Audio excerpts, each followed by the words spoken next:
నమస్కారం ASN news కి స్వాగతం. దిత్వా తుఫాన్ పట్ల అధికారులందరూ కలిసి లోతట్టు ప్రాంత ప్రజలను అప్రమత్తం చేయాలని బాపట్ల జిల్లా కలెక్టర్ డాక్టర్ వినోద్ కుమార్ అన్నారు. దిత్వా తుఫాన్ హెచ్చరిక నేపథ్యంలో ఆదివారం జిల్లా కలెక్టర్ వినోద్ కుమార్ అద్దంకి పురపాలక సంఘం పరిధిలో ఉన్న గాజులపాలెం సచివాలయాన్ని ఆకస్మికంగా తనిఖీ చేశారు. తుఫాన్ ప్రభావంతో వర్షాలు కురిస్తే తీసుకోవాల్సిన జాగ్రత్తల గురించి కలెక్టర్ వివరించారు. తుఫాన్ నేపథ్యంలో సచివాలయ సిబ్బంది అప్రమత్తంగా ఉండాలన్నారు. అనంతరం అద్దంకి మండలం రేణుకొండ గ్రామంలో కలెక్టర్ వినోద్ కుమార్ పర్యటించారు. గుండ్లగమ్మ సమీపంలో ఉన్న ఇళ్లను ఖాళీ చేయించి సురక్షిత ప్రాంతాలకు తరలించాలని అధికారులకు చెప్పారు. ప్రజలు కూడా వర్షాలు పడే సమయంలో జాగ్రత్తలు తీసుకోవాలన్నారు. అలాగే కొరసపాడు మండలం తిమ్మన్నపాలెం గ్రామ శివారులో ఉన్న చెరువును కలెక్టర్ పరిశీలించారు.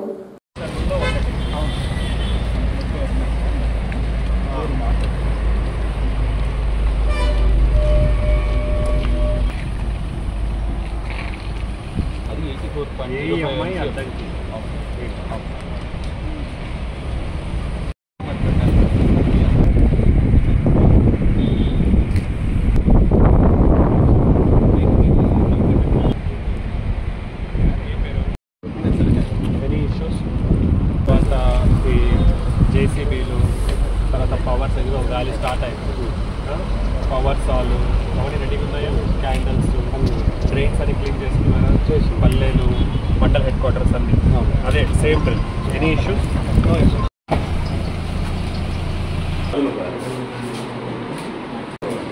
రేణుకొండ మోడేపల్లి ఎంత దూరం ఇక్కడ నుంచి? 15. రేణుకొండ ఎంత దూరం?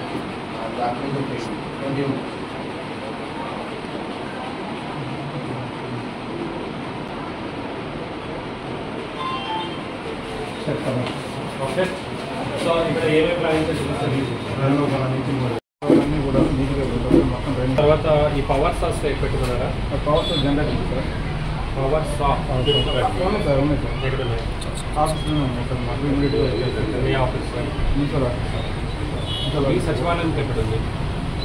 మా సచివాలయం ఉంది సార్. ఇమీడియట్గా మీ దగ్గర ఏమి ఉన్నాయి? 4 రెంట్కి తీసుకున్నాను. మొన్న మోటార్ సైకిల్ ఎన్ని తీసుకున్నారు మీరు? 4. మొత్తం మున్సిపాలిటీకి 4 సరిపోయింది. నైట్ మొత్తం ఎన్నున్నాయి మీ మున్సిపాలిటీ? మీ మొత్తం మున్సిపాలిటీ తక్కువ ఉన్నాయి. ఆ రోజు 4 కొనడం కాదు, మీ మున్సిపాలిటీలో ఎన్ని ఉంటాయి? సచివాలయాలే సంబంధించి చేస్తారు. 10 కాదు 4 దొరికింది. ఒకటి ఉండాలంటున్నారు. ఎన్ని సచివాలయం ఉన్నాయి? 10. 10 ఉండాలి. వాళ్ళ సచివాలయానికి ఇచ్చేసేయాలి. మీరు మున్సిపల్ ఆఫీస్లో పెట్టుకుని ఏం చేస్తారు? మన వార్డ్ పాడవుతుంది. మొన్న సైకిల్ ఇప్పుడు ఇవ్వాలి కదా, సైకిల్ ఇప్పుడు ఇస్తారు.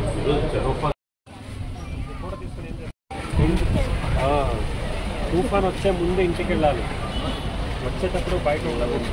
నీ ఫ్రెండ్స్ అందరికీ చెప్తావా? మా దగ్గర ఓకే. ఎంపీపీఎస్ అంటే కువైట్, ఇది టచ్ అయ్యే ప్లేస్, గుండ్లకమ్మ టచ్ అయ్యే ప్లేస్ ఇక్కడ దాకా వస్తాయి. బ్యాక్ వాటర్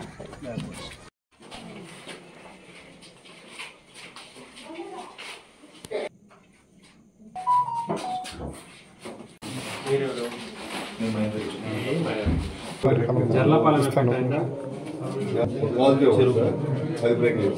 సో ఇది కాజ్వే మనకి సమస్య ఉంది. నెక్స్ట్ ఈ కాజ్వే అదే ఏడో సమస్య ఉంది. అక్కడ బ్లాక్ అవ్వాలి. ఇది వాటర్ ఈ వాటర్ దీనిలో డిశ్చార్జ్ చేయాలి. అందువల్ల వాటర్ ఇన్అండేషన్ అద్దంకి టౌన్ కూడా అందువల్ల వాటర్ సఫర్ చేస్తుంది. విలేజెస్ టౌన్ లో నీళ్ళు వస్తుందా? అద్దంకి టౌన్ లో కొంత ఎఫెక్ట్ అయితే ఎస్సీ కానీ సేమ్ కానీ ఎఫెక్ట్ అవుతుంది. లాస్ట్ టైం కూడా గేట్ ఎత్తిన వల్ల సేవ్ అయింది. అర్థంకి గేట్ గా మూసేస్తే వాటర్ మొత్తం వచ్చేసాయి. అద్దంకి టౌన్ లో కూడా నీళ్ళు వచ్చే ప్రసక్తి ఉంది. నిలబడుతుంది. వచ్చే నీళ్లు స్టాగ్నేట్ అవుతాయి. వన్స్ దీనిలో వాటర్ తగ్గిపోతే అద్దంకిలో నుంచి వాటర్ ఎప్పటికప్పుడు డిశ్చార్జ్ అవుతుంది. ఇప్పుడు మేము వచ్చిన రోడ్ ఇదే రోడ్, ఇంకా ముందుకెళ్ళాలి. మోదేపల్లి మేము ఇక్కడికి వెళ్ళి ఇక్కడ టర్న్ అయ్యాము. మనం మీడియం సార్ మీ దగ్గర బాగుంటే వచ్చేది సార్ బాగా సార్ ప్రాబ్లం.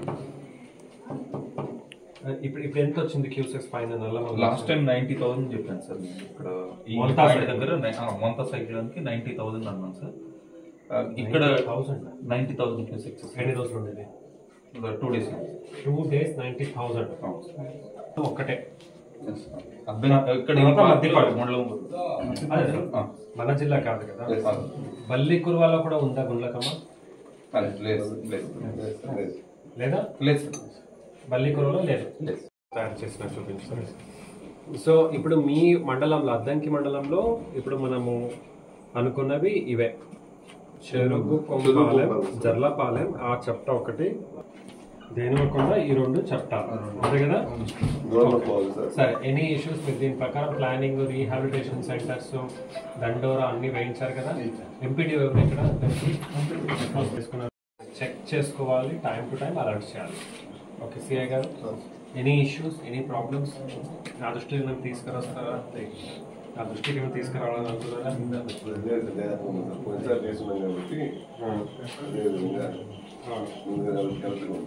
ఓకే, సో మీకు ఎంత డబ్బు కావాలి నేను పంపిస్తాను. ఓకే, ఇంకా అవ్వలేనా? ఎంతమంది?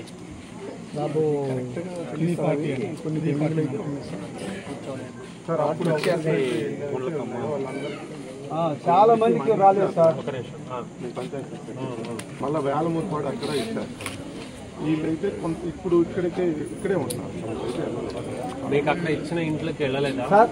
నాకైతే నాకు పొలానికి అంటే మీకు మీ ఇల్లు పోయింది కదా, పోయింది. ఇంకొక ఇల్లు కట్టించారా? అసలు రాలా. కంగారు పడదు. అడిగిన ప్రశ్న జవాబు ఇవ్వండి.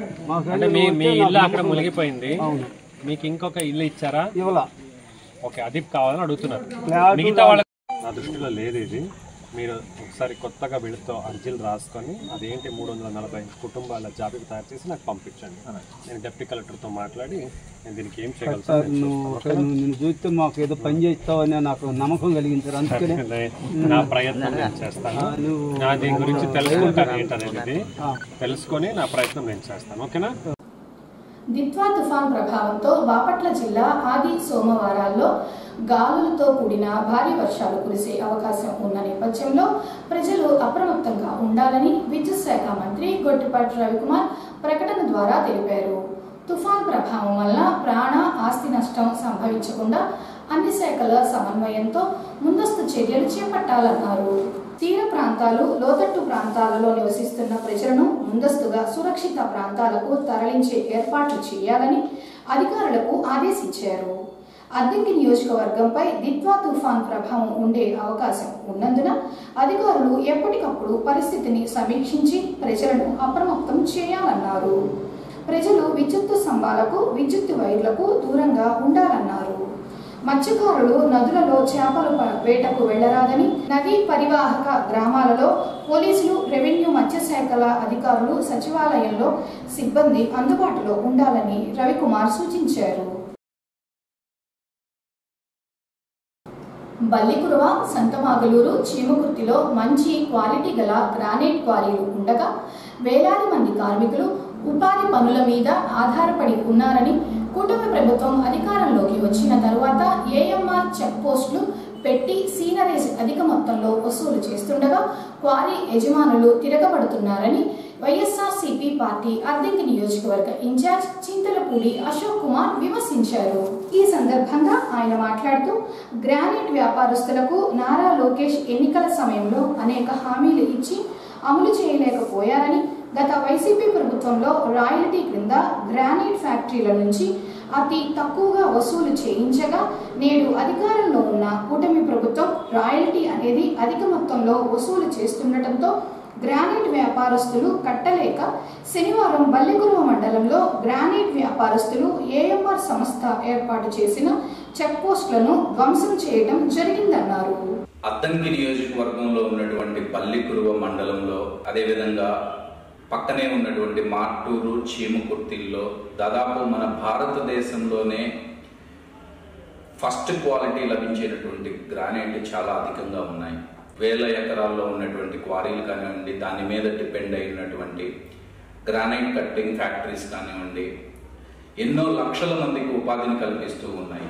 కానీ నిన్న పల్లికురువ మండలంలో జరిగినటువంటి సంఘటన ఏదైతే ఉందో, తప్పుడు హామీలు ఇచ్చి గద్దెనెక్కినటువంటి ఈ ప్రభుత్వం మీద ఆ హామీలు నెరవేర్చకపోతే కనుక ప్రజా తిరుగుబాటు ఎలా ఉంటుందో అని ఉదాహరణ మాత్రమే.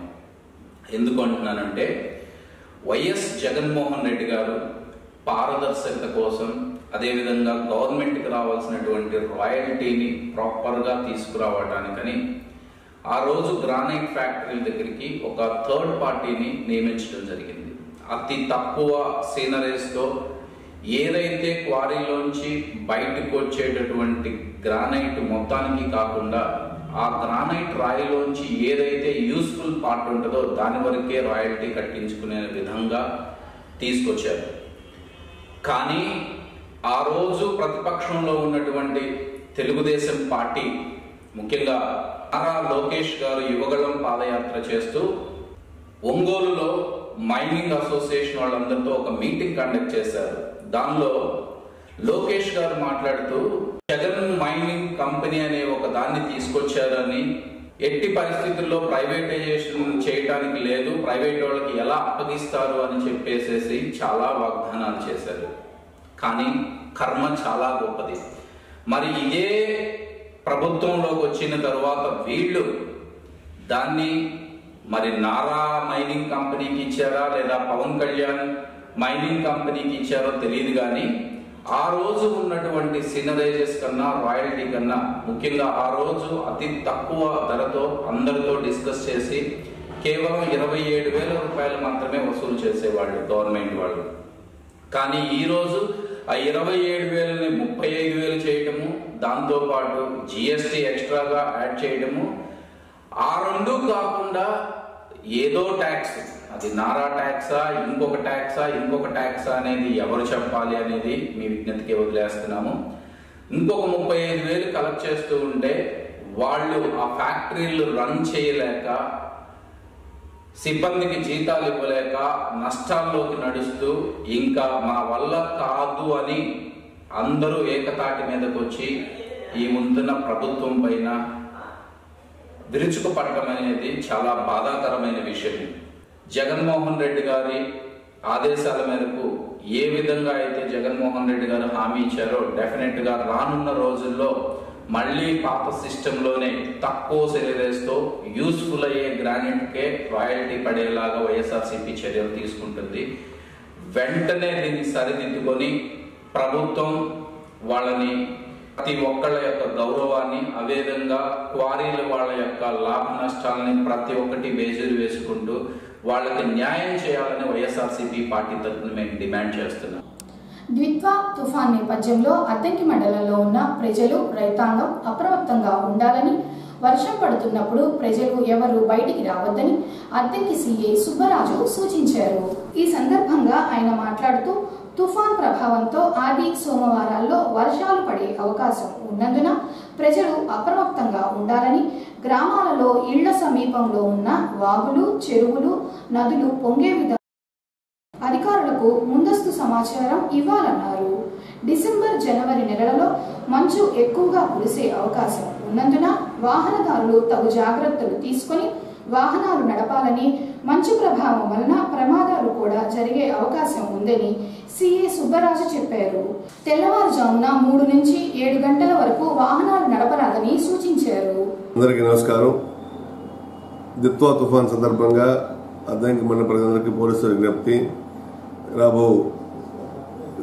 ఇవాళ రేపు ఈ తుఫాన్ ప్రభావం ఎక్కువ ఉంటుందని మనం టీవీ ద్వారా చూస్తున్నాం. అదేవిధంగా ప్రభుత్వం అన్ని శాఖలు హెచ్చరికలు చేస్తున్నాయి. దయచేసి అందరూ కూడా విషయాన్ని గమనించి ఎవరు కూడా అనవసరంగా వర్షం పడే టైంలో, గాలులు వీసే సమయంలో బయట రావద్దు. మీ ఏరియాలో ఏదైతే ప్రాంతం ఉందో ఆ ప్రాంతం కనుక ముంపు గురే అవకాశం ఉంటే ఇమీడియట్గా అక్కడి నుంచి అధికారులు సహకరించి బయటకు రావాల్సిందిగా తెలియజేస్తున్నాం. అదేవిధంగా మీ దగ్గర ఉన్న చెరువులు కానీ వాగులు, వంకలు పట్టడం కూడా గమనిస్తూ ఉండి అవి పొంగే అవకాశం ఉంటే ఇమీడియట్గా ఆ ప్రాంతం నుంచి సురక్షిత ప్రాంతానికి రావాల్సిందిగా తెలియజేస్తున్నాం. అధికారులు సహకరించి ఈ తుఫాను ప్రభావం వల్ల ఎవరో కూడా ఇబ్బంది పడకుండా అందరూ కూడా సురక్షితంగా ఉండాలని కోరుకుంటున్నాం. ఈ 3 నెలలు కూడా ఎక్కువగా మంచు కురిసే అవకాశం ఉంటుంది. దయచేసి సుదూర ప్రాంతాలకు వెళ్ళేవారు కానీ సుదూర ప్రాంతాలకు వచ్చేవారు కానీ రాత్రిపూట మిడ్నైట్ సమయంలో ప్రయాణం చేయవద్దు. ప్రమాదాలు జరిగే అవకాశం ఎక్కువ ఉంటుంది. ఈ మంచు వల్ల తెల్లవారుజామున 3 గంటల నుంచి ఉదయం 6-7 గంటల వరకు మంచు పడే అవకాశం ఉంటుంది. ఆ మంచు వల్ల ఎదురున్న వాహనాలు కనిపించకపోవడం వల్ల లేక నిద్రావస్థలో ఉండడం వల్ల ఒకసారి ప్రమాదం జరిగి ఎక్కువ మంది నష్టపోయే అవకాశం ఉంటుంది. దయచేసి ఆ మంచు కురిసే టైంలో మీరు జర్నీ చేస్తున్నట్టు ఒకవేళ ఆగిపోయి ఏమైనా హాల్ట్ అయిపోయి రెస్ట్ తీసుకుని కొంత టైం రెస్ట్ తీసుకున్న తర్వాత ప్రయాణం చేయండి. మ్యాక్సిమం మంచు టైంలో ప్రయాణాన్ని రద్దు చేసుకోవడానికి ప్రయత్నం చేయండి.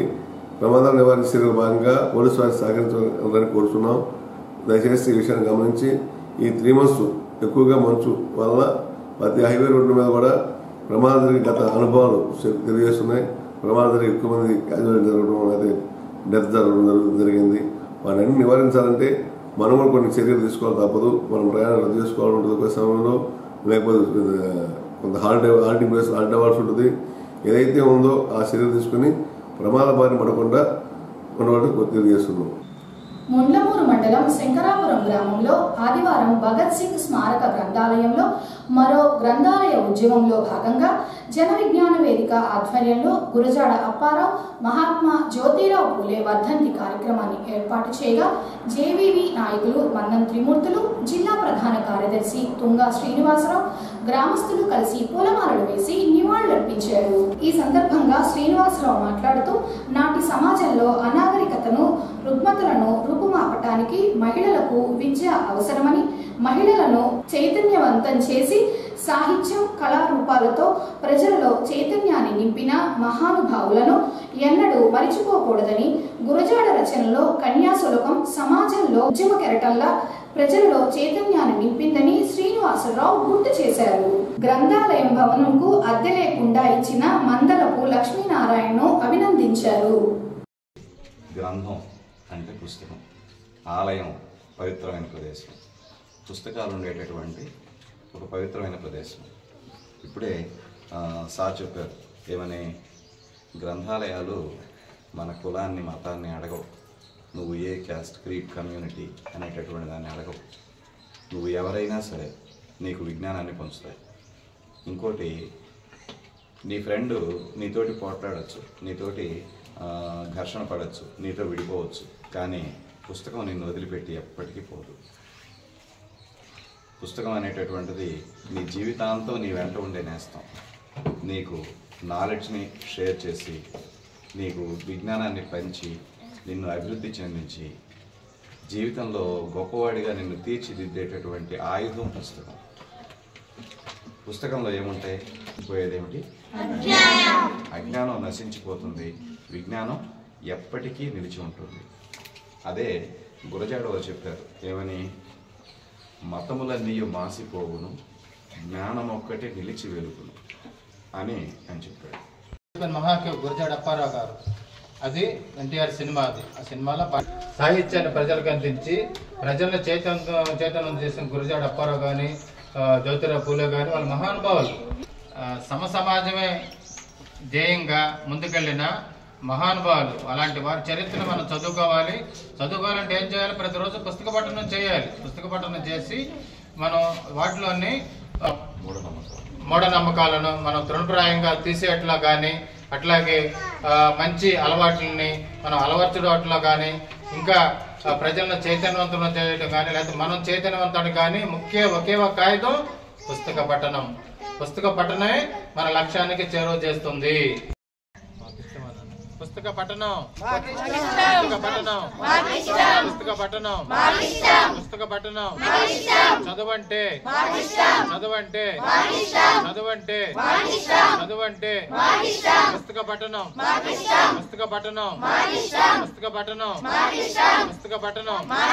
చదవంటే గ్రంథాలయాలే మన దేవాలయాలు, గ్రంథాలయాలే గ్రంథాలయాలే గ్రంథాలయాలే గ్రంథాలయాలే. పుస్తక పఠనం, పుస్తక పఠనం. చదవంటే చదవంటే చదవంటే. అద్దంకి మండలం మైలవరం జిల్లా పరిషత్ హై స్కూల్లో సోమవారం సైకిళ్ల పంపిణీ కార్యక్రమం జరుగుతుందని హెచ్ఎం నాగేశ్వరరావు తెలిపారు. ఈ సందర్భంగా ఆయన మాట్లాడుతూ మైలవరం జడ్పీ హై స్కూల్లో 162 మంది బాలబాలికలకు మంత్రి రవికుమార్ చేతుల మీదుగా సైకిళ్లు అందజేయనున్నారని నాగేశ్వరరావు చెప్పారు. కావున సైకిళ్ల పంపిణీ కార్యక్రమంలో విద్యార్థులతో పాటు తల్లిదండ్రులు తప్పనిసరిగా హాజరు కావాలన్నారు. రేపు అనగా డిసెంబర్ 1 సోమవారం జిల్లా పరిషత్ ఉన్నత పాఠశాల మైలవరంలో 6, 7, 8, 9, 10 తరగతులు చదువుతున్న 162 మంది విద్యార్థులకు సైకిల్ పంపిణీ గౌరవనీయులు రాష్ట్ర విద్యుత్ శాఖ మంత్రి వర్యులు శ్రీ గొట్టిపాటి రవికుమార్ గారి చేతుల మీదుగా జరుగును. ఈ కార్యక్రమంలో మా విద్యార్థుల తల్లిదండ్రులు మరియు ఎస్ఎంసీ కమిటీ సభ్యులు, గ్రామస్తులు, గ్రామ పెద్దలు పాల్గొని ఈ సైకిల్ పంపిణీ కార్యక్రమాన్ని జయప్రదం చేయవలసిందిగా కోరుతున్నాం.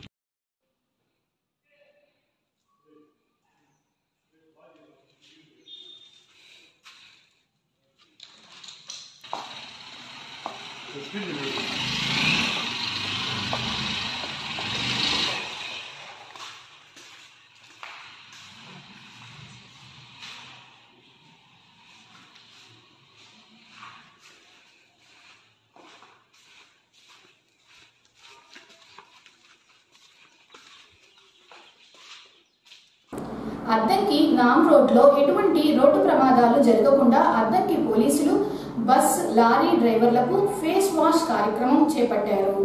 ఆదివారం వేకువజామున పెట్రోలింగ్ చేసే పోలీసులు సిబ్బంది రహదారిలో ప్రయాణిస్తున్న బస్సులు, లారీలు ఆపి డ్రైవర్లను దింపి నీటిని అందించి ఫేస్ వాష్ చేయించి పంపిస్తున్నారు. మంచు సమయంలో వాహనాలు జాగ్రత్తగా నడపాలని పోలీసులు డ్రైవర్లకు సూచించారు.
బాగున్నాడా?